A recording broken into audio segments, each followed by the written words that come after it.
समझाया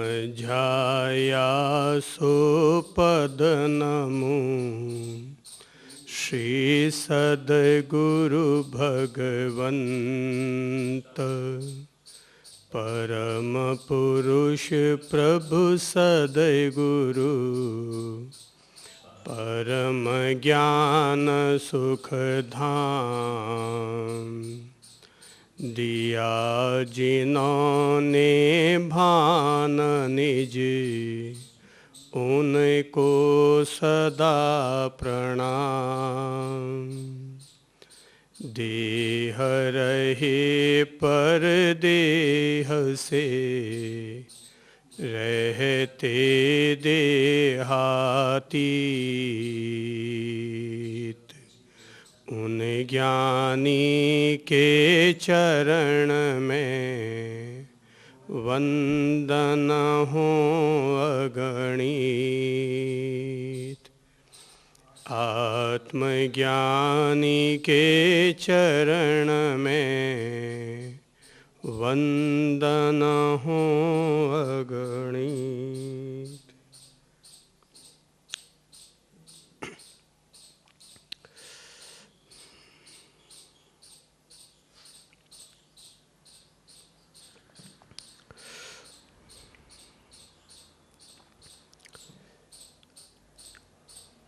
बात की शुरुआत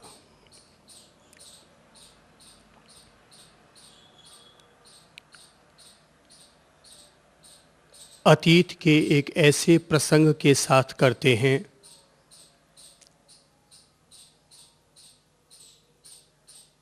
जिसका स्वयं मुझ पर भी प्रभाव रहा है।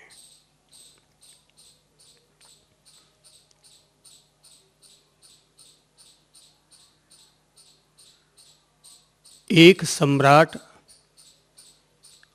श्री भगवान की वंदना करने के लिए अपने राजमहल से रवाना हुए। उनके साथ उनकी सेना भी चल रही थी।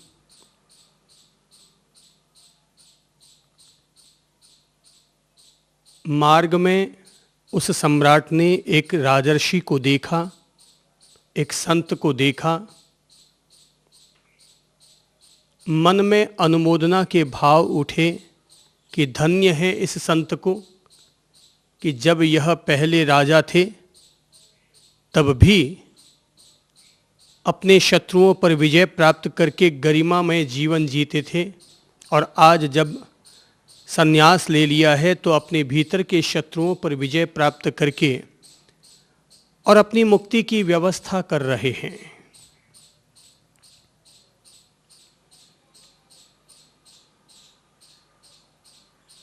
सम्राट उस राजर्षि की अनुमोदना करते हुए वहां से निकले चले जा रहे थे। जब वे श्री भगवान के समक्ष पहुंचे तो वे अत्यंत हर्षित थे और उन्होंने श्री भगवान की वंदना करते हुए कहा कि भगवान, आज रास्ते में मैंने एक ऐसे दिव्य संत के दर्शन किए, पर मेरे मन में जिज्ञासा जग रही है कि जिस क्षण मैंने उस राजर्षि के दर्शन किए, यदि उसी क्षण उस राजर्षि की मृत्यु हो जाती तो उन्हें कौन सी गति मिलती। श्री भगवान सम्राट के प्रश्न को सुनकर थोड़े से मुस्कुराए और कहने लगे, राजन, मन का खेल बड़ा विचित्र है।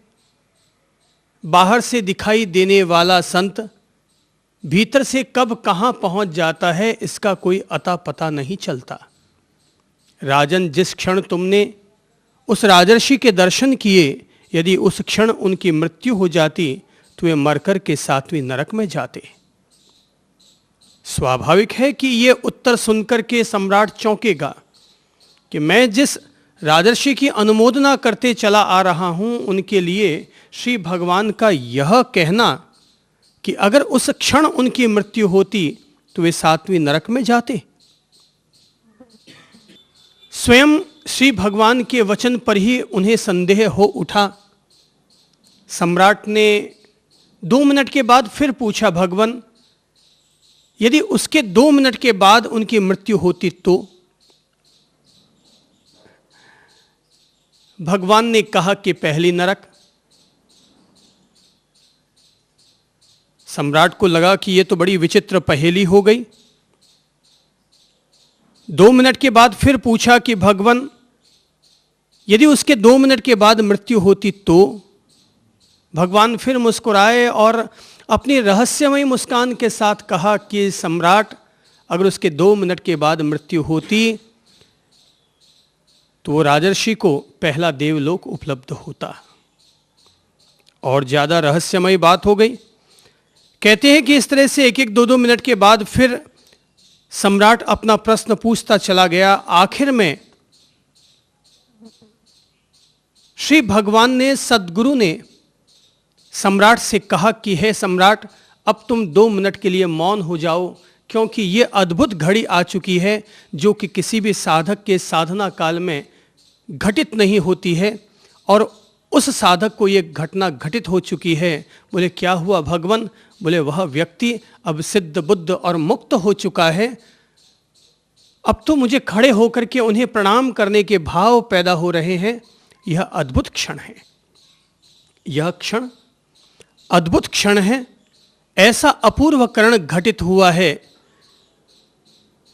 कि वे सिद्ध बुद्ध और मुक्त हो चुके, उन्हें परम ज्ञान, परम संबोधि लाभ प्राप्त हो चुका है। सम्राट लगातार इस रहस्य को समझ ना पा रहे थे, उधेड़ बुन में उलझते चले जा रहे थे कि ये कौन सी अटखेलियां खेल रहे हैं श्री भगवान। लेकिन तभी देखा कि चारों तरफ प्रकाश ही प्रकाश फैल रहा है, जिससे स्वयं सम्राट को यह विश्वास हो गया कि वो राजर्षि अब सिद्ध बुद्ध और मुक्त हो चुके हैं। आखिर में श्री भगवान ने इस सारे रहस्य से पर्दा उठाते हुए कहा, ऐ सम्राट, मैंने पहले ही कह दिया था कि व्यक्ति के मन की अटखेलियां बड़ी विचित्र होती हैं।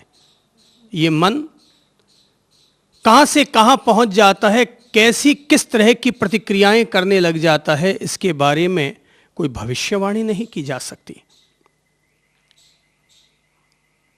सच्चाई यह है राजन कि जब तुम आ रहे थे मेरे पास तो रास्ते में तुमने राजर्षि को देखा, लेकिन तुमसे पहले तुम्हारे 2 सिपाहियों ने उस राजर्षि के दर्शन किए और वे आपस में एक दूसरे को टिप्पणी करने लगे कि देखो धन्य है इस राजर्षि को कि जो आज इस तरह से साधना करते हुए एक पांव पर खड़े होकर एक हाथ आसमान की तरफ किए हुए और अपनी सघन तपस्या कर रहे हैं, सघन साधना कर रहे हैं।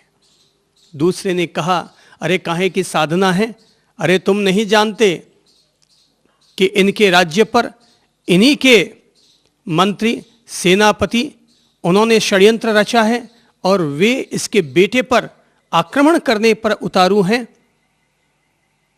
जैसे ही ये बात राजर्षि के कान में पहुंची कि उनकी मन की धाराएं जो साधना में लगी हुई थी वो अचानक बदल गई और उनकी साधना में लगी हुई मन की धाराएं बदल करके इतना रौद्र रूप ले चुकी, इतना रौद्र रूप ले चुकी कि उनके मन में फिर भाव उठे, अरे मेरे रहते मेरे बेटे का वध कौन कर सकता है, मेरे रहते मेरे राज्य पर आक्रमण कौन कर सकता है, मैं किसी भी तरह के षड्यंत्र को सफल नहीं होने दूंगा। और तब कहते हैं मन ही मन वो राजर्षि युद्ध करने लगते हैं, एक एक शत्रु को अपने तीर कमान से उड़ाते चले जा रहे हैं।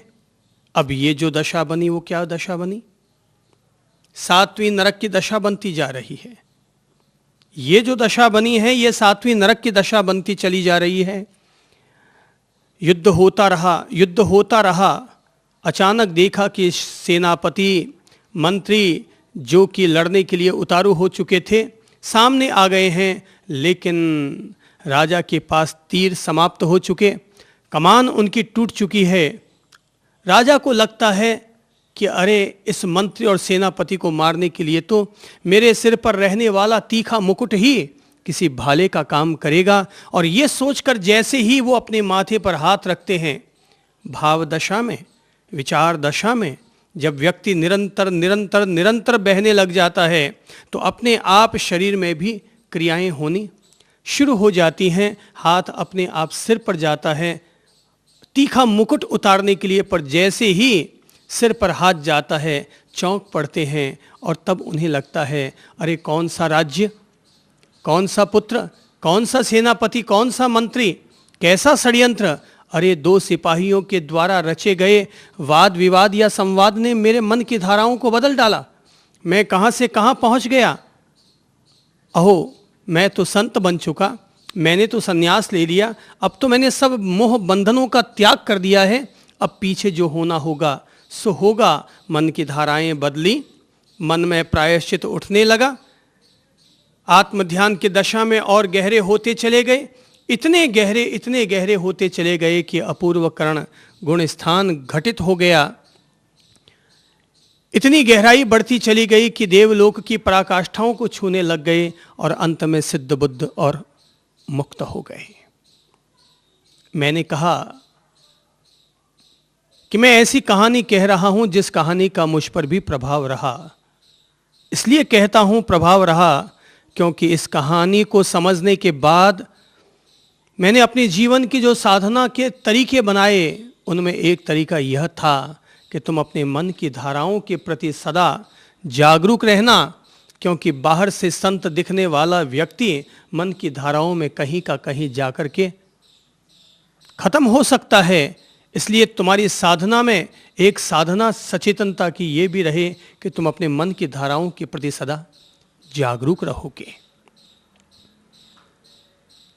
प्रश्न यह उठता है कि राजर्षि के मन में किसी के संवाद को सुनकर के, किसी की टिप्पणी को सुनकर के जो मन में स्वरूप बनता है, जो आक्रोश जगता है, जो युद्ध के लिए वो तैनात हो जाते हैं, शस्त्र प्रहार करने लग जाते हैं, यह स्थिति क्या है। श्री भगवान कहते हैं आज हम ध्यान का जो सूत्र ले रहे हैं वो सूत्र हमें इस कहानी की तरफ प्रेरित करता है और कहानी को साथ में जोड़ने के लिए प्रेरित करता है कि सोचो कि जब एक राजर्षि संन्यास लेकर के, एक राजा संन्यास लेकर के मन के विकृत धर्मों के कारण, मन के रौद्र स्वरूप के कारण 7वीं नरक में मर कर के जाने की तैयारी कर सकते हैं, तो फिर बंदे अपन लोग तो सामान्य प्राणी हैं। इतना बड़ा कोई त्याग भी नहीं किया है, कोई राजमहलों का त्याग नहीं किया है, छोटे मोटे त्याग किए हैं।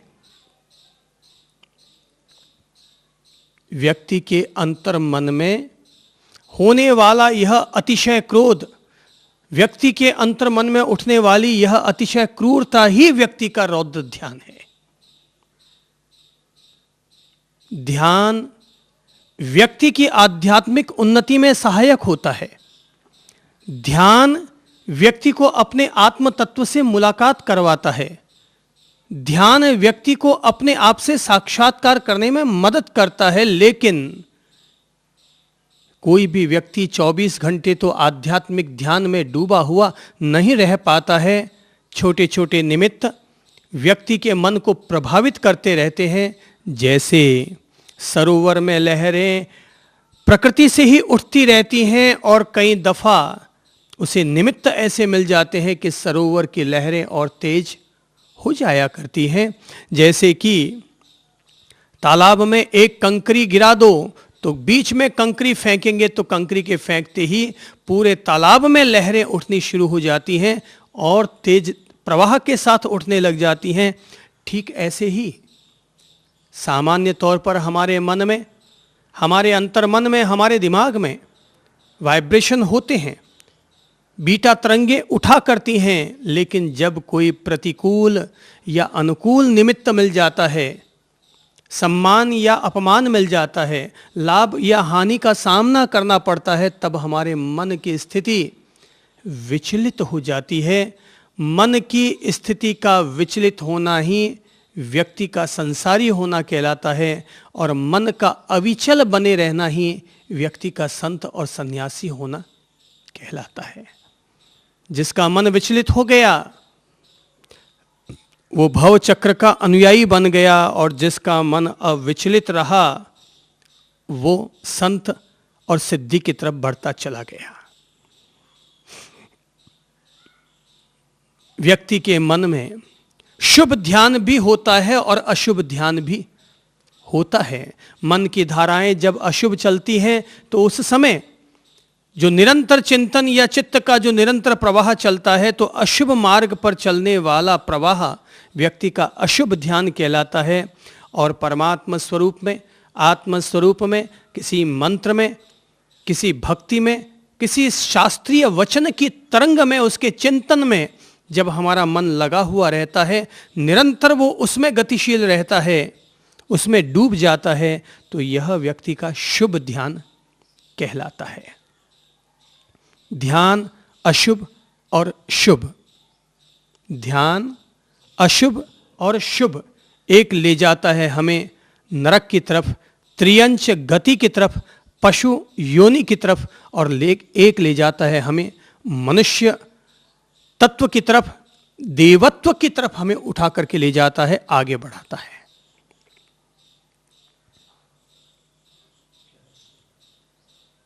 तो आज हम ध्यान सूत्र में जब प्रवेश कर रहे हैं तो हमने आर्त ध्यान और रौद्र ध्यान के रूप में अशुभ ध्यान के दो प्रकार समझे। कल हम लोगों ने चर्चा की थी आर्त ध्यान के बारे में। आर्त ध्यान, आर्त शब्द का अर्थ होता है दुख, आर्त शब्द का अर्थ होता है पीड़ा। तो जो ध्यान परिणाम के रूप में हमारे लिए दुख का निमित्त बने, दुख का कारण बने, वो ध्यान है आर्त ध्यान। मुख्य तौर पर आर्त ध्यान का संबंध चिंता से होता है।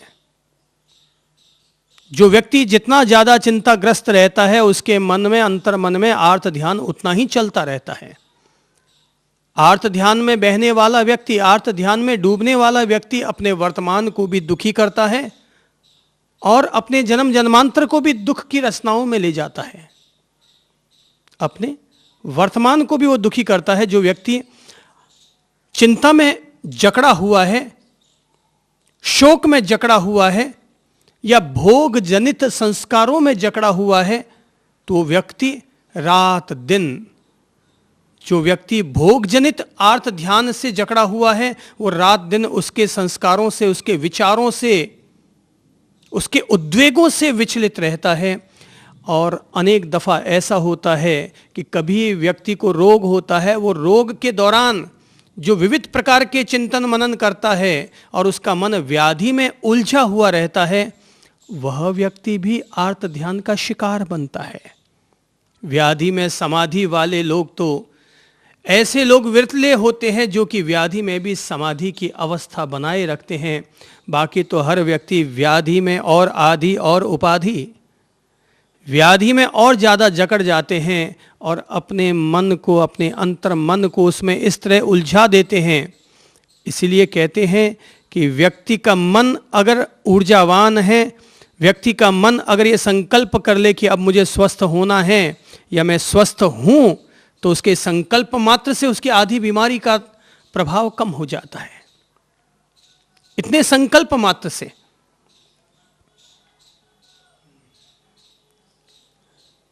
एक ध्यान है जिसे हम कहेंगे आर्त ध्यान और दूसरा ध्यान है जिसे हम कहेंगे रौद्र ध्यान। रौद्र ध्यान शब्द सुनने मात्र से लगता है हमारे अंतर मन में चलने वाला वो अध्यवसाय, हमारे अंतर मन में चलने वाला वो निरंतर चिंतन, हमारे अंतर मन में चलने वाली वो निरंतर बीटा तरंगे, जो कि अतिशय क्रोध, अतिशय क्रूरता के चलते हमारे भीतर पैदा होती हैं, वो स्थिति कहलाती है रौद्र ध्यान। रौद्र ध्यान में मुख्यतः दो चीजें प्रभावी होती हैं। पहला है क्रोध, अति क्रोध, और दूसरा है क्रूरता। इन दो चीजों के चलते हमारा रौद्र ध्यान हमेशा प्रभावी होता है, हावी होता है हम पर। कैसे? पहला लेते हैं हम रौद्र ध्यान का पहला निमित्त, पहला कारण, पहली वजह, और वो है क्या है? क्रोध। अतिशय क्रोध, अति क्रोध। तो जब भी किसी भी व्यक्ति को अति क्रोध पैदा होता है तो समझो 12 घंटे तक अब उसको खाना भी नहीं भाएगा। उसको कोई ले जाके कहे कि भाई एक गिलास पानी पी लो तो उठा के फेंक देगा। उल्टा कहेगा अभी तो तूने पानी पिलाया था, और कितना पानी पिलाना बाकी है। जिसके मन में, अंतर मन में क्रोध, अतिशय क्रोध की धाराएं उठ चुकी हैं, वो व्यक्ति वैसा ही हो जाता है जैसा कि कोई संज्वलनशील पदार्थ होता है, कि जैसे कि पेट्रोल में तूली जला के फेंक दी जाए तो कैसे वो भभकता है, वैसे ही अति क्रोध वाले व्यक्ति रात और दिन अपने क्रोध के कारण रौद्र ध्यान में मशगूल रहते हैं। आर्त ध्यान से कहीं ज्यादा दुखदाई, ज्यादा क्लेशकारी, ज्यादा हमारी गति को दुर्गति बनाने वाला कोई तत्व है तो वो रौद्र ध्यान है। आर्त ध्यान में व्यक्ति अगर मर जाएगा तो व्यक्ति मर करके त्रियंच गति में जाएगा, पशु पक्षी बनेगा। लेकिन रौद्र ध्यान के क्षणों में अगर किसी की मृत्यु हो जाए तो व्यक्ति मर करके नरक में जाएगा। नरक का आधार क्या है? किस कारण से व्यक्ति नरक गति में जाता है? किस कारण से व्यक्ति त्रियंच यानी पशु पक्षी की योनि में जाता है? तो कारण समझना है तो समझ लो। और कारण यह है कि आर्त ध्यान के कारण व्यक्ति कहां जाता है? कहां जाता है? त्रियंच योनि में जाता है। और रौद्र ध्यान के कारण नरक गति में जाता है। नरक गति का कारण कौन बना? तो रौद्र ध्यान। जिन लोगों में अतिशय क्रोध होता है, अति क्रूरता रहती है, ज्ञानी लोग कहते हैं ऐसे लोग मर करके नरक में जाते हैं। हो सकता है नरक में जाते हो कि न जाते हो, पर वो आज भी नरक में हैं और मर करके भी नरक में ही जाएंगे। जिनका आज दुखमय है उनका कल भी दुखमय होगा। जिन्होंने आज बीज कैक्टस के बोए हैं तो कल वो उनमें से गुलाब के फूल कहां से पाएंगे? बीज ही हमने आज कैक्टस के बोए हैं तो कल उनमें से कैक्टस के कांटे ही उगकर आने वाले हैं।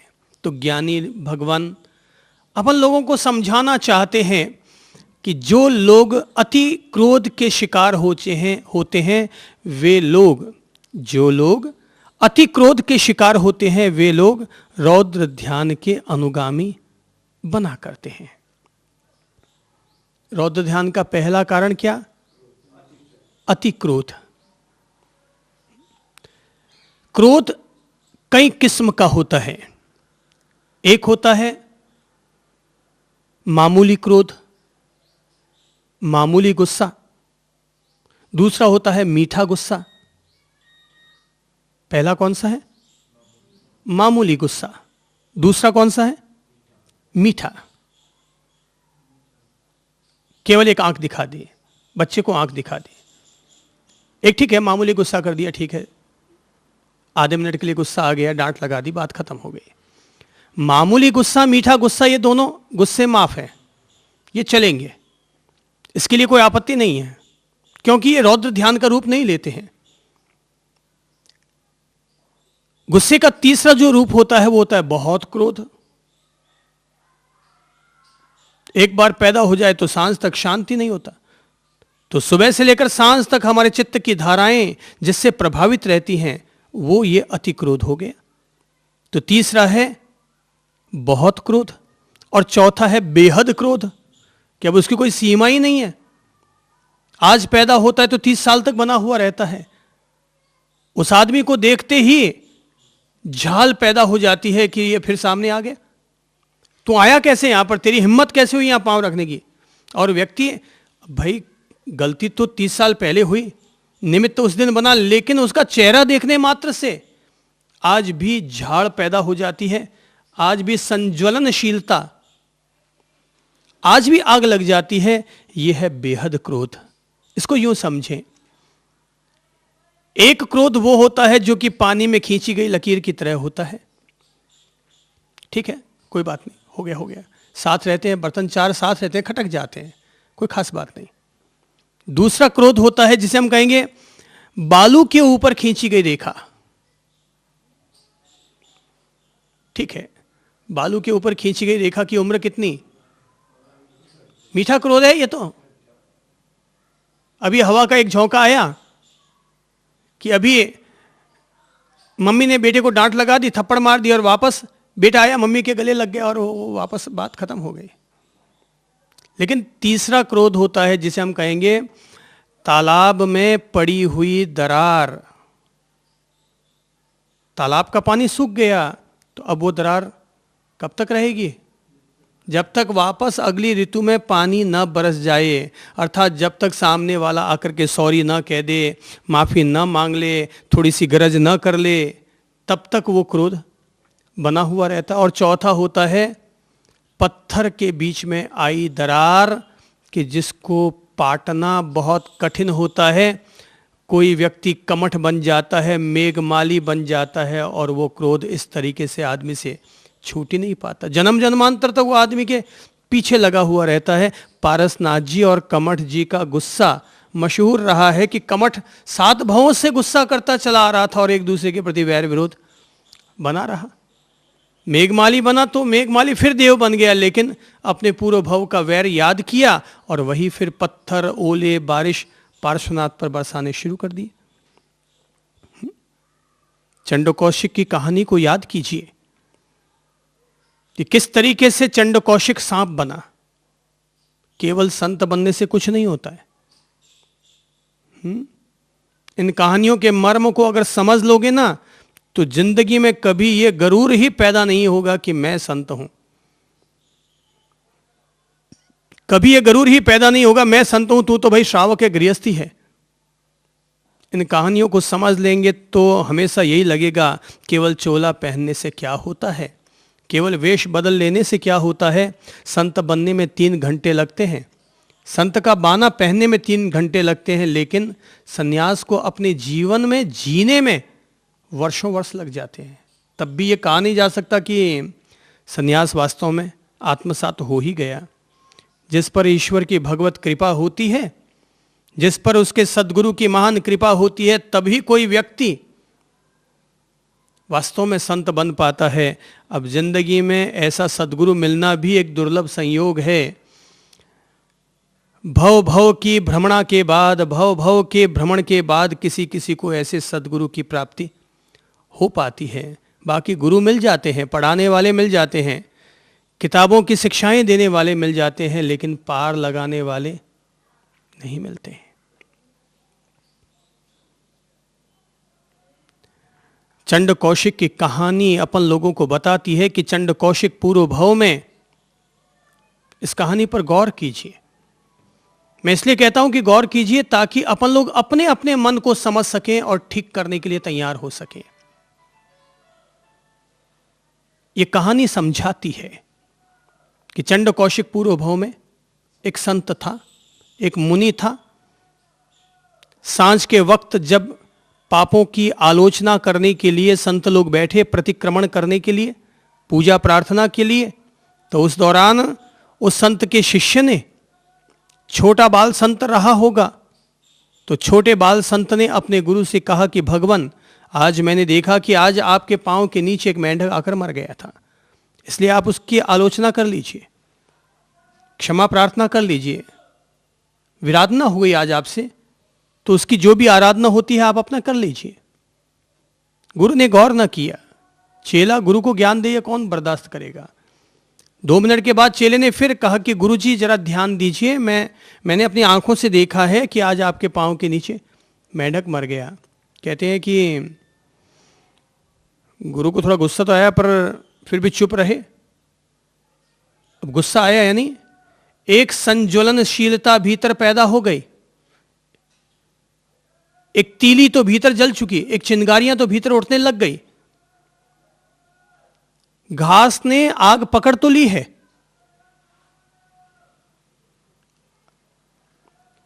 तीसरी बार फिर कहा शिष्य ने, चौथी 5वीं दफा कहा तो अब गुरु से रहा न गया, क्योंकि घास में आग तो लग चुकी थी, चिंगारी तो लग चुकी थी। कहते हैं गुरु खड़े होते हैं, पास में उनके पास डंडा होता है, उठाते हैं और शिष्य को मारने के लिए दौड़ते हैं। गुरु बूढ़ा, शिष्य बच्चा। अंधेरा होता है, शिष्य तो बच करके निकल जाता है, लेकिन गुरुजी खंबे से टकराते हैं, मरते हैं। मर करके चंडकौशिक सांप बनते हैं। अब मुद्दे की बात यह है यहां समझने की कि एक संत मर करके सांप कैसे बन सकता है? रौद्र ध्यान के कारण।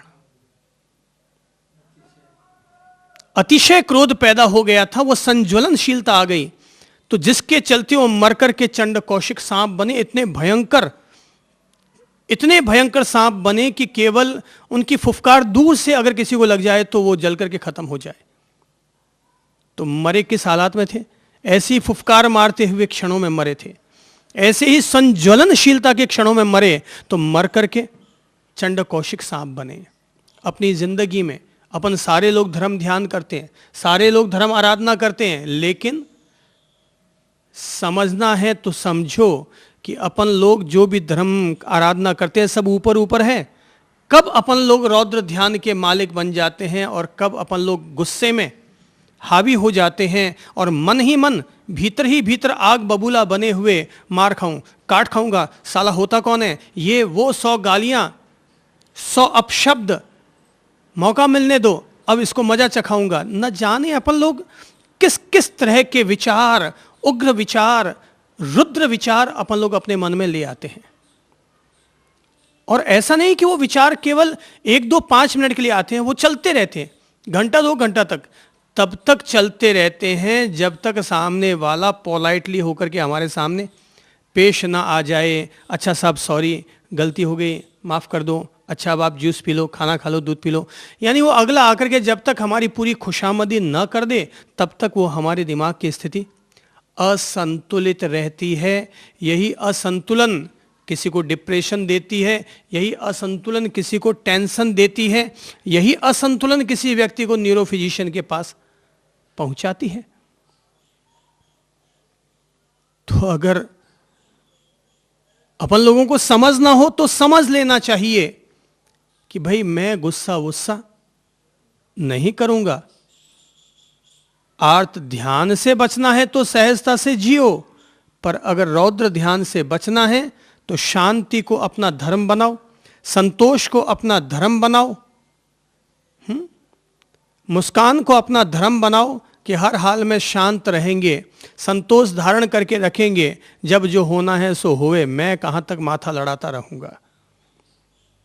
कहावत है, उखड़ में माथा डालोगे तो मूसल तो पड़ेंगे, उखड़ में माथा डालोगे तो मूसल तो आकर के गिरेंगे। इसलिए मूसल से बचने का तरीका यही है कि रौद्र ध्यान नहीं करेंगे। मेरे भाई बहनों याद रखो, अगर अपन लोगों से ईश्वर की आराधना होती है तो जरूर करो, सामायिक व्रत होते हैं तो जरूर करो, पर कम से कम अपने अंतर मन को, अपने आप को आर्त ध्यान और रौद्र ध्यान से तो बचा करके रखो, क्योंकि उन्हीं से ही असली कर्म बंधन होते हैं। क्रिया कर्म बंधन नहीं करवाती, मन की जो उग्र धाराएं हैं वो कर्म बंधन करवाती है। क्रिया कर्म बंधन नहीं करवाती। बहुत सारी चीजें ऐसी होती है जहां पर हाथ से, जैसे कि अपन लोग चक्षुपाल भिक्षु के बारे में सुन रहे थे, और चक्षुपाल भिक्षु के चूंकि वो नेत्रहीन थे और उनके पांवों के नीचे चींटियां मर जाया करती थी, तब भी भगवान ने कहा था कि उनके पांवों के नीचे मरी हुई चींटियों का दोष उन्हें नहीं लगता, क्योंकि उनके मन में उनको मारने का भाव नहीं है। मन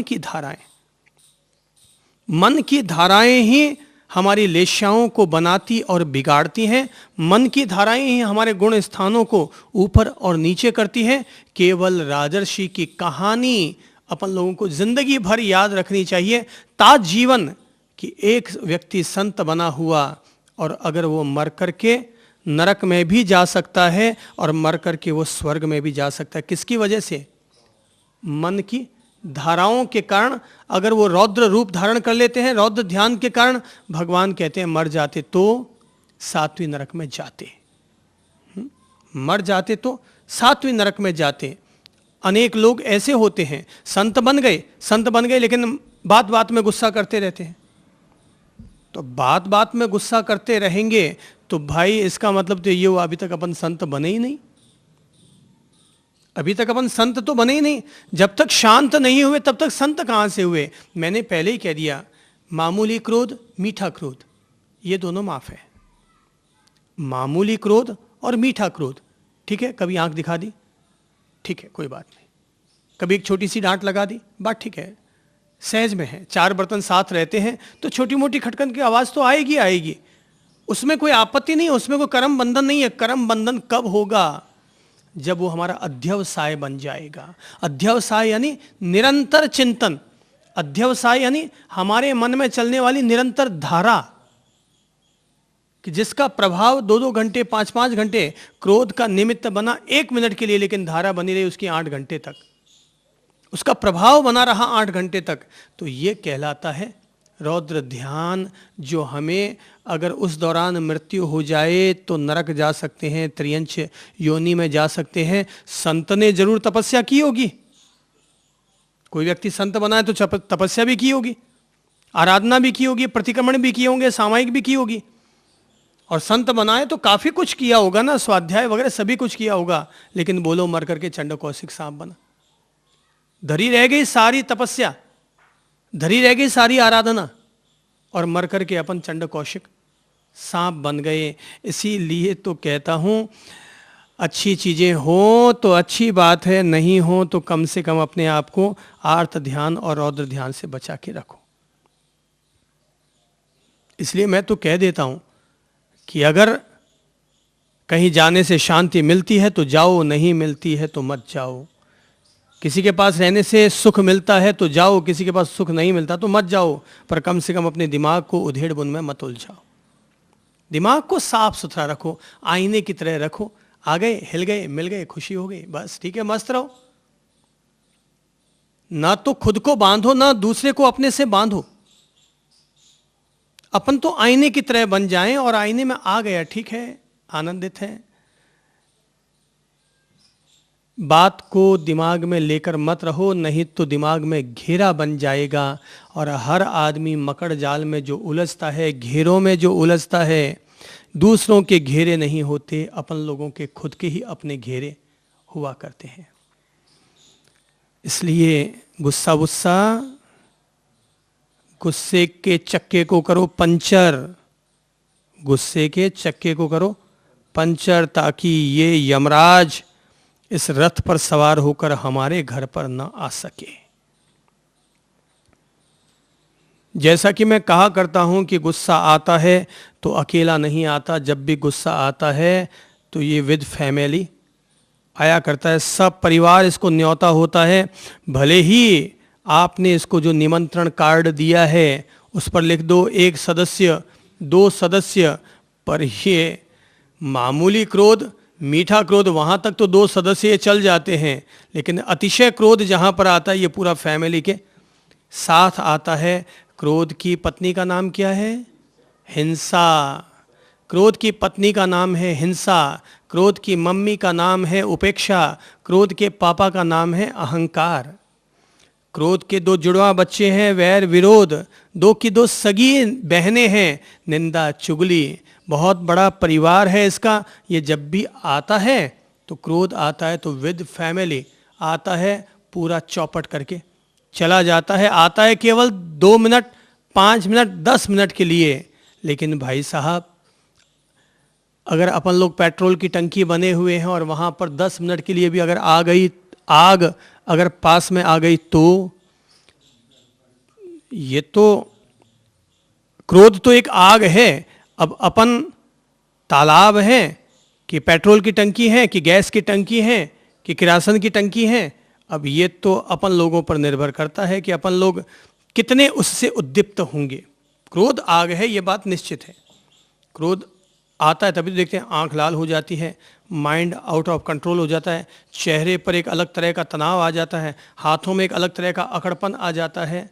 कुल मिला करके गुस्से को कहो ऐसी की तैसी तेरी, गुस्से को कहो ऐसी की तैसी तेरी। बहुत तूने हमें बहुत रुला दिया, बहुत बार चंड कौशिक सांप बना दिया। अब तो अपन जब जीवन की समझ आ गई है तो अब चंड कौशिक नहीं, अब भद्र कौशिक बनेंगे। अब भद्र कौशिक बनेंगे, अब हम चंड कौशिक नहीं बनेंगे। मैं फिर कह देता हूँ, चूंकि मनुष्य का जीवन है और मनुष्य के जीवन में कई अच्छाइयाँ और बुराइयाँ रहती हैं, इसलिए मामूली क्रोध और मीठा क्रोध यहाँ तक की सीमा अपने लिए कबूल, इससे ऊपर कुछ भी आ जाए, जहाँ बैठे हो वहाँ से खड़े हो जाओ, उधर जाके 2 घंटा घूम फिर के आ जाओ, नहीं तो वातावरण दूषित, दिमाग दूषित, संबंध दूषित। तो घूम फिर के आ जाओ, सकारात्मक व्यवहार हो सके तो अच्छा है। महीने में 1 दफ़ा क्रोध का उपवास कर सको तो अच्छा है, कि महीने में हर एकादशी को क्रोध नहीं करेंगे, एकादशी को क्रोध का उपवास करेंगे। अब भोजन वाला उपवास तो हर किसी से होता नहीं है कि भोजन छोड़ देंगे, पर क्रोध छोड़ने का उपवास तो सबसे हो सकता है। बड़ा अच्छा ये उपवास है, देख लो, हफ्ते में 1 बार करना, महीने में 1 बार करना, ये खुद की समझ पर निर्भर करता है। और अगर जीवन की सही समझ आ जाए तो बिना उपवास किए भी अपन लोग क्रोध से मुक्त हो सकते हैं। मेरी समझ से क्रोध एक नासमझी है, एक पागलपन है, एक विक्षिप्तता है। अगर आदमी सहज समझ ले आए, सहज शांति धारण कर ले, सहज हर पल मुस्कुराना शुरू कर दे, मुस्कान को अपनी आदत बना ले, जीवन में सहज जो मिला है उसमें संतोष धारण करना शुरू कर ले, तो गुस्सा कभी हमारे करीब नहीं आ पाएगा। और रौद्र ध्यान का दूसरा कारण क्या है? क्रूरता। ये आज जितने भी आतंकवाद के स्वरूप देखने को मिलते हैं, ये क्या है? ये सब रौद्र ध्यान के परिणाम हैं। आतंकवाद, उग्रवाद, हिंसा, मांसाहार, जो लोग कसाई खाना चलाते हैं, सब क्या है? ये रौद्र ध्यान के परिणाम हैं। उनके भीतर निरंतर हिंसा जनित संस्कार, हिंसा जनित निरंतर चिंतन, निरंतर प्रवाह वैसा ही चलता रहता है, तो उनको मुर्गे को काटने में कोई तकलीफ होती नहीं है।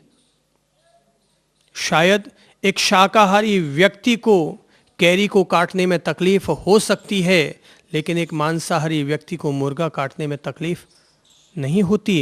एक शाकाहार ग्रहण करने वाला व्यक्ति भी रात के वक्त हरी घास पर चलना पसंद नहीं करेगा, रात के वक्त किसी पेड़ की डाली को तोड़ने के लिए मना कर देगा कि अभी पेड़ सोया है, उसकी एक भी पत्ती तोड़ना दुगुना पाप है।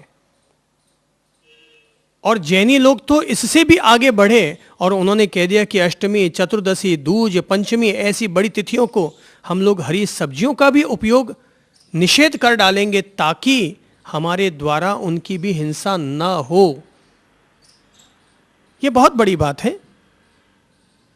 क्रूरता को हटाते हटाते वो दया की तरफ बढ़े, और दया करुणा की तरफ बढ़ते बढ़ते, अहिंसा की तरफ बढ़ते बढ़ते इतना आगे बढ़ गए कि जैनी लोग कहते हैं हमें किसी और को ठेस पहुंचाना तो दूर की बात है, हम चतुर्दशी के दिन हरी सब्जी तक का उपयोग नहीं करेंगे, ताकि हमारे द्वारा किसी सूक्ष्म से सूक्ष्म जीव की भी हिंसा न हो जाए, सूक्ष्म से सूक्ष्म जीव की भी हिंसा न हो जाए। आज का सूत्र है, श्री भगवान कहते हैं रौद्र ध्यान के 4 भेद हैं, हिंसानुबंधी, मृषानुबंधी, स्तेयानुबंधी, परिग्रह अनुबंधी। इनको स्वयं करना, करवाना व इनका अनुमोदन करना तथा उसी विषय का पर्यालोचन करना रौद्र ध्यान है। यह अश्रेयस्कर ध्यान अविरत और देश विरत श्रावकों के होता है। राग, द्वेष और मोह से आकुल जीव के 4 प्रकार का रौद्र ध्यान होता है। यह ध्यान संसार की वृद्धि करने वाला, अर्थात जन्म मरण की वृद्धि करने वाला और नरक गति का बीज कहा गया है। रौद्र ध्यान अतिशय क्रोध, अतिशय क्रूरता, अतिशय क्रोध और अतिशय क्रूरता। नादिर शाह, चंगेज खां, तैमूर लंग, क्या थे ये लोग? क्रूरता की मिसाल थे। ये सब लोग क्रूरता की मिसाल थे। हिटलर, क्या है ये सब? क्रूरता की मिसाल है।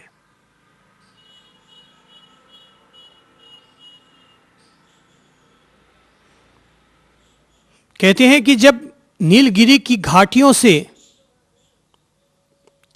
चंगेज खां गुजर रहा था, तो उसके एक हाथी का पांव फिसल गया और वो घाटियों से लुढ़कते लुढ़कते तलहटी की तरफ जाकर के गिरा, लेकिन उसकी जो चिंगाड़ गूंजी थी घाटियों में, तो उसकी चिंगाड़ से उसको इतना आनंद आया, इतना आनंद आया कि कहते हैं कि चंगेज खान ने तब वहां खड़े होकर के और 99 हाथियों को लुढ़कवाया, एक एक करके एक एक हाथी की चिंगाड़ सुनता रहा और उनकी मौत देखता रहा। जो व्यक्ति हिंसा में इस तरह का आनंद लेता है वो हर व्यक्ति रौद्र ध्यान का अनुगामी होता है और मर करके नरक गति में भी जा सकता है। ये खतरा बता रहे हैं भगवान। इसलिए वो कहते हैं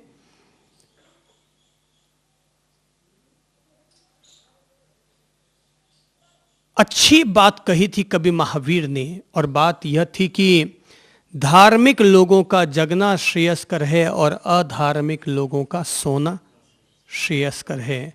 धार्मिक लोग जगेंगे तो दुनिया में धर्म की प्रभावना होगी, अधार्मिक लोग अगर जग गए तो दुनिया में हिंसा का विस्तार होगा, उनका तो सोए रहना ही बेहतर है। रौद्र ध्यान के 4 प्रकार।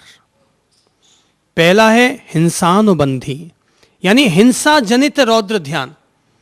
रौद्र ध्यान यानी मन का वो उग्र निरंतर चलने वाला चिंतन, भीतर का वो प्रवाह कि जो कि हिंसा से जुड़ा हुआ है, वो कहलाता है हिंसानुबंधी रौद्र ध्यान। यानी इसे हम अपनी भाषा में कहेंगे हिंसा जनित रौद्र ध्यान, तो जिसका संबंध हिंसा से है। जो लोग मांसाहार करते हैं, जैसे शाकाहारी लोग कहते हैं ना, अरे वाह यार ये एप्पल कितनी सुंदर है, कितनी अच्छी है, मजा आ गया, कितनी सॉफ्ट थी। वैसे ही मांसाहारी लोग कहते हैं, अरे वाह यार ये मछली कितनी अच्छी थी, कितनी सुंदर थी, क्या इसका मांस सॉफ्ट था। दोनों की प्रतिक्रिया हो रही है, एक शाकाहारी की भी हो रही है और एक मांसाहारी की भी हो रही है। रौद्र ध्यान करने वाला व्यक्ति जिसके भीतर उग्रता है, क्रूरता है, वो व्यक्ति मछलियों को काटता जाएगा, बकरों को काटता जाएगा और जानवरों को व्यक्ति काटता चला जाएगा, लेकिन उसके मन में किंचित मात्र भी दया पैदा नहीं होगी कि मैं किसी एक जीव जंतु को बचाऊं। ऐसा मत समझिएगा कि सारे, अगर जो लोग मांसाहार करते हैं, जो परंपरा के लोग ईसाई या मुसलमान या कुछ हद तक कुछ मात्रा में जो हिंदू लोग भी खाते हैं, वो लोग भी, ऐसा मत समझिएगा कि वो सारे के सारे ही खराब होते होंगे। जब उनका त्यौहार आता है या ऐसा कुछ आता है, उस समय वो बकरा काटते होंगे या मांस का भक्षण करते होंगे, लेकिन बाकी वो भी सड़क पर चलते हुए कभी आपको दया करते हुए दिखाई दे सकते हैं। दया करते हुए वो भी दिखाई दे सकते हैं आपको। मैंने अनेक मुस्लिम भाइयों को देखा है जो दया दान करते हुए मुझे मिले हैं, तो इससे लगता है कि वो खाते होंगे, शायद उनके यहाँ पर ऐसी परंपरा पड़ गई होगी, उसको धर्म का नाम दे दिया इसलिए वो लोग खा लेते होंगे।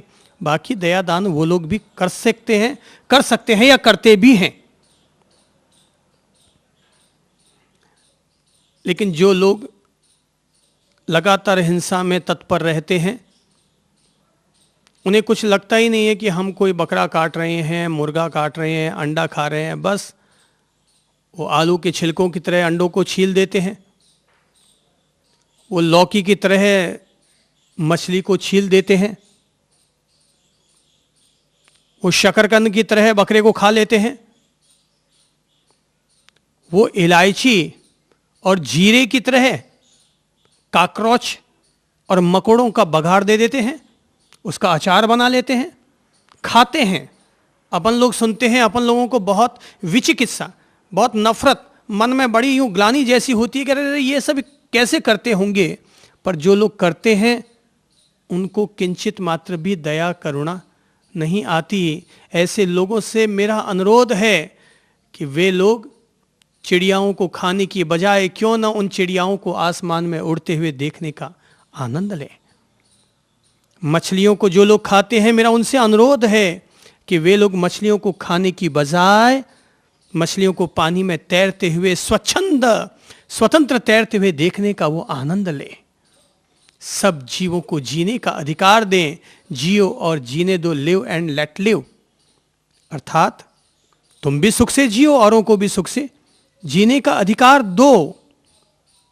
तुम औरों के लिए निमित्त बनो, हिंसा के नहीं अहिंसा के, दया के निमित्त बनो, करुणा के निमित्त बनो, ताकि तुम्हारा संरक्षण पाकर के और लोग भी अपना जीवन जी सकें।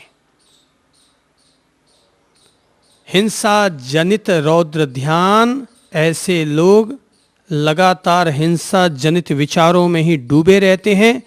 आज अगर आतंकवाद के द्वारा जो लोग अपने धर्म को, अपने मजहब को या अपनी बातों को मनवाना चाहते हैं, बेहतर होगा कि ऐसे लोग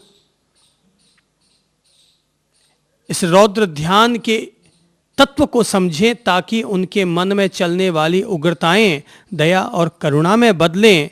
उन्हें केवल अभी अपने माँ बाप लगते हैं। काश उन्हें सारी धरती के इंसान अपने माँ बाप की तरह नजर आ जाएं, तो दुनिया से आतंकवाद ही मिट जाए। भगवान अगर रौद्र ध्यान से बचने की प्रेरणा दे रहे हैं, तो एक तरह से दुनिया को आतंकवाद मुक्त करने की प्रेरणा दे रहे हैं, उग्रवाद से मुक्त करने की वो प्रेरणा दे रहे हैं। हिंसा जनित रौद्र ध्यान, दूसरा है असत्य जनित रौद्र ध्यान, तीसरा है चोरी जनित रौद्र ध्यान, और चौथा है परिग्रह जनित रौद्र ध्यान। परिग्रह के कारण चलने वाला रौद्र ध्यान। महावीर ने 5 व्रत दिए, तो महावीर ने, बुद्ध ने, पतंजलि ने, तीनों महान पुरुषों ने 5-5 व्रत दिए, और पांचों ने एक ही तरह की बात कही, अहिंसा, सत्य, अचौर्य, अपरिग्रह और ब्रह्मचर्य। यहाँ पर 4 तत्व आए हैं, हिंसा, झूठ, चोरी और परिग्रह। अब ब्रह्मचर्य क्यों नहीं आया? क्यों नहीं आया? इसलिए नहीं आया क्योंकि अब्रह्मचर्य को, दुहशील को उन्होंने आर्त ध्यान का चरण माना, आर्त ध्यान का कारण माना।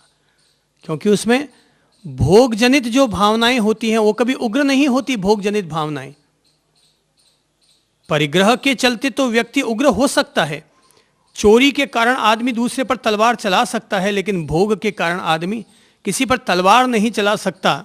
बस भोग जनित संस्कार हैं। हाँ, अगर वो उग्र रूप ले बैठे तो बलात्कार का निमित्त बन सकता है। बाकी तो भोग जनित जो संस्कार होते हैं, बस वो केवल मन की धाराएं हैं। निमित्त मिल गया तो आदमी ने उपयोग कर लिया, निमित्त नहीं मिला तो ताक झांक करता रहा। यहां पर हिंसा, झूठ, चोरी और परिग्रह, क्या क्या चीजें हैं बोलिए तो? हिंसा, झूठ, चोरी और परिग्रह। इन चारों से जुड़े हुए जो रौद्र ध्यान के तत्व होते हैं, वे हमारे लिए नरक गति और त्रियंच गति में ले जाने के आधार बनते हैं। जो लोग, जिन्होंने अभी किसी भी तरह का त्याग नहीं किया है, त्याग की समझ नहीं रखते हैं, ऐसे लोग तो रौद्र ध्यान कर सकते हैं। बाकी संत लोग रौद्र ध्यान नहीं करते। संतों के आर्त ध्यान तो हो सकता है।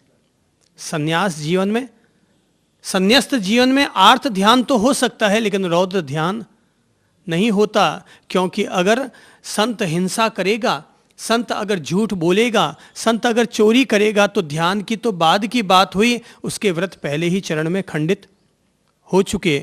तो एक जो श्रावक जीवन में भी जिसका त्याग कहा गया, तो संत बनने के बाद आदमी रौद्र ध्यान नहीं करता, आर्त ध्यान कर सकता है।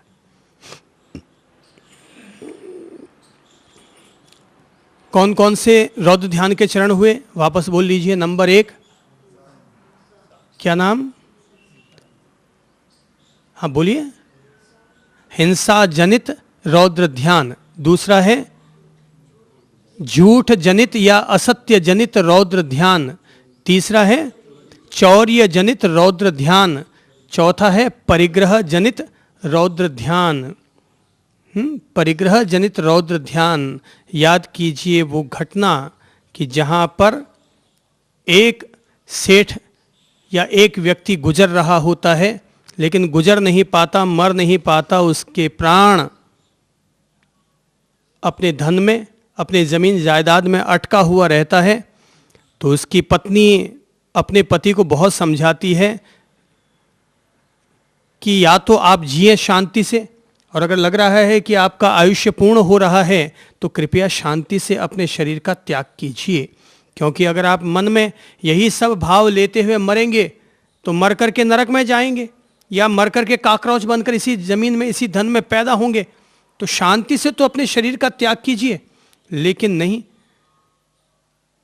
मेरी जमीन, मेरा पैसा, बाद में इसका क्या होगा, ये वो डिंगण पूछने इतने उसके दिमाग में उल जलूल विचार उठते रहते हैं। वो उसी रौद्र ध्यान में, परिग्रह जनित रौद्र ध्यान में वो उलझ जाता है कि निकल ही नहीं पाता। तो आखिर कहते हैं कि उसका जो पड़ोसी होता है वो दर्जी पड़ोसी होता है। तो मालकिन जाकर के उस पड़ोसी के बेटे से कहती है कि बेटा, मेरे समझ में नहीं आ रहा, ये रात दिन उसी विचारों में खोए रहते हैं, कहीं इन्हीं विचारों में इनके प्राण निकल गए। तो मैं कहती हूँ राम का नाम बदलो, तो एक बार भी राम का नाम नहीं लेते। मैं भजन की कैसेट चला देती हूँ तो उसको बंद करवा देते हैं। तो अब कोई उपाय हो तो तुम बताओ। बोले ठीक है आंटी जी, मैं कल सुबह आऊँगा। और वो दर्जी का लड़का अगले दिन सुबह आता है और आकर कहता है कि अंकल जी, आज रात को मैंने एक सपना देखा। बोले क्या देखा सपना? बोले आज रात में मेरे पापा जी आए सपने में। आपको पता है मेरे पापा जी गुजर गए। आज रात को पापा जी सपने में आए और आकर कहने लगे कि बेटा, जब मैं गुजरा तो मेरे पीछे तुम लोगों ने काफ़ी शमशान तक और तो सब सामान भेज दिए थे, मुझे कफन भी उड़ाया था और भी बहुत सारे सामान दे डाले थे, लेकिन एक चीज़ तुमने नहीं भेजी, मेरे साथ एक चीज़ नहीं लगाई थी, और थी सुई। तो बेटा एक काम करना, देवलोक के देवेंद्र ने मुझे आदेश दिया है कि मेरे लिए भी एक सूट टाई तैयार कर दो। सो उनके लिए एक ड्रेस तैयार करनी है, तो एक सुई किसी के भी जरिए मुझ तक पहुंचा दे। सो मैंने सुना है अंकल जी कि आप जाने की तैयारी में हैं, शायद आप जा सकते हैं, तो आप एक काम कीजिएगा, आप तो हैं, जाते जाते एक सुई लेते जाइए ताकि वहाँ पर मेरे पापा जी मिले तो उनको आप दे दीजिएगा। सेठ ने, मालिक ने कहा कि भाई इसमें इतनी बात को बनाकर कहने की क्या जरूरत है, दे दे मुझे सुई, मैं ले जाऊंगा। बस ठीक है, सुई ले ली। सुई ली, ले तो ली, पर सुई को रखे कहाँ? पास में रखी। तो फिर लगा यार ये तो पास में रखी है तो यहीं छूट जाएगी, मैं साथ कैसे ले जाऊंगा। तो एक काम करता हूं, इसको अपने कमीज के या चोले कुर्ते में कहीं इसको रख लेता हूं, वहां से साथ ले जाऊंगा। अब वो कुर्ते में उन्होंने डाल दी कि यहां पर कॉलर में डाल ली। फिर लगा, फिर चिंतन चला। पहले तक तो परिग्रह जनित रौद्र ध्यान चल रहा था, लेकिन फिर चिंतन चला, अरे मैं जाऊंगा तो लोग ये कमीज तो उतार लेंगे, तो मैं ये सुई कैसे ले जाऊंगा। फिर बात उलझ गई। फिर चिंतन ने धारा मोड़ी, अरे एक काम करता हूँ, वो बेचारा मेरा दोस्त भी था दर्जी, उसने मंगवाया है तो एक काम तो उसका कर देना चाहिए।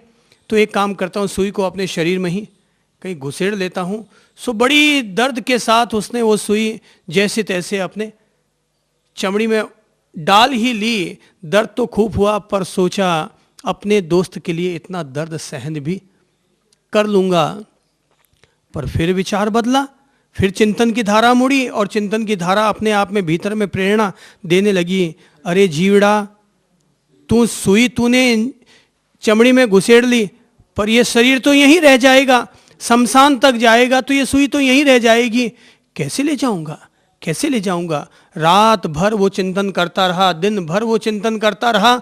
अगले दिन सुबह है जब वो दर्जी का बेटा आया तो झट से वो मालिक खड़ा हुआ और उस दर्जी के बेटे से कहने लगा, भैया भैया जरा इधर आना। बोले क्या हुआ अंकल जी? बोले यार तूने मुझे सुई दी थी ले जाने के लिए तेरे पापा के पास, पर मैं तो रात भर दिन भर चिंतन करता रहा, पर मुझे लगा मैं किसी भी तरीके से ये सुई अपने साथ नहीं ले जा पाऊंगा। ले ये सुई ले तू।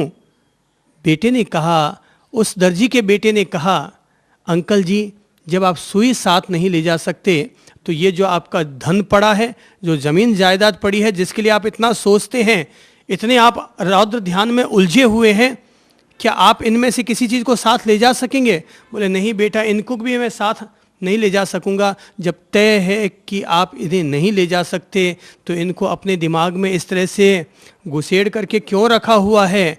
अरे जाते जाते ही सही थोड़ा दान दे जाइए, थोड़ा भलाई का काम कर जाइए, थोड़ा कोई चैरिटेबल ट्रस्ट बना जाइए, कोई गौशाला को दान दे दीजिए, किसी स्कूल को दान दे दीजिए, कोई प्याऊ बनाने के लिए अपनी पत्नी को आदेश दे दीजिए।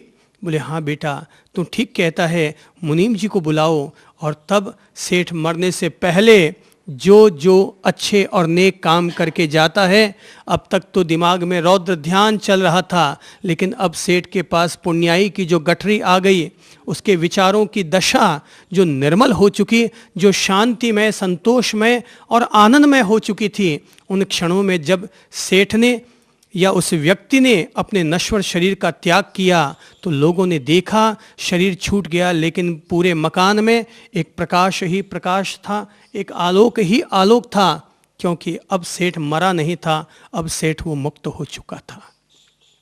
अब सेठ मरा नहीं था, अब वो सेठ मुक्त हो चुका था। धन्य है ऐसे लोगों को जो लोग अपने रौद्र ध्यान को इस तरह से धर्म ध्यान और शुक्ल ध्यान में बदलने में सफल हो जाते हैं। हम लोग जो अमूमन रौद्र ध्यान आर्त ध्यान नहीं करते, लेकिन फिर भी कभी कभार क्षणिक इसके तत्व हमारे भीतर बन जाते होंगे, अपन लोगों को जागरूक रहना चाहिए। जब अपन लोग धर्म ध्यान और शुक्ल ध्यान की तरफ बढ़ रहे हैं तो पहले आर्त ध्यान और रौद्र ध्यान से छुटकारा पा लेना चाहिए। कहीं ऐसा ना हो कि हम धर्म तो खूब करते चले जाएं, पर मरते समय रौद्र ध्यान कर बैठे तो मर करके क्या बनेंगे? चंड कौशिक। कहीं ऐसी अपनी दुर्गति न हो जाए। जीवन इतना ना समझ नहीं होना चाहिए।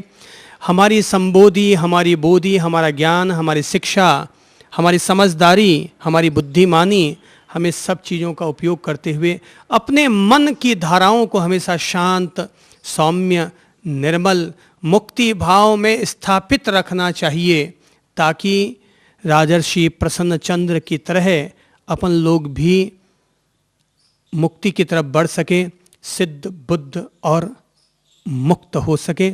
शांति चाहिए तो शांत रहने की आदत डालिए। प्राण प्राण में शांति दीप जल जाए, प्राण प्राण में शांति दीप जल जाए, धरती पर स्वर्ग उतर आए। कण कण में बहाएं प्रेम सरिताएं, धरती पर स्वर्ग उतर आए। सब फूल एक ही उपवन के, कुछ गोरे हैं कुछ काले हैं, रंग भेद की दीवारें सारी मिट जाए, धरती पर स्वर्ग उतर आए। कोई धनपति धन ही ना कोई, सब अपनी अपनी किस्मत है, ऊंच नीच वाला चक्रव्यूह टूट जाए, धरती पर स्वर्ग उतर आए। अब रावण सोए राम जगे, कंस सो जाए घनश्याम जगे, घर घर में बहाएं प्रेम सरिताएं, धरती पर स्वर्ग उतर आए। प्राण प्राण में शांति दीप जल जाए, धरती पर स्वर्ग उतर आए। हमारे जीवन में भी, हमारे अंतर्मन में भी शांति की सुवास हो, शांति की महक हो, शांति की मोमबत्तियाँ जलें। प्रेम, शांति, आनंद, खुशी जितनी हम ज़्यादा जिएंगे, हम लोग आर्त ध्यान और रौद्र ध्यान से उतना ही बचे हुए रह सकेंगे। अपनी ओर से प्रेम पूर्वक इतना ही अनुरोध करता हूँ। नमस्कार।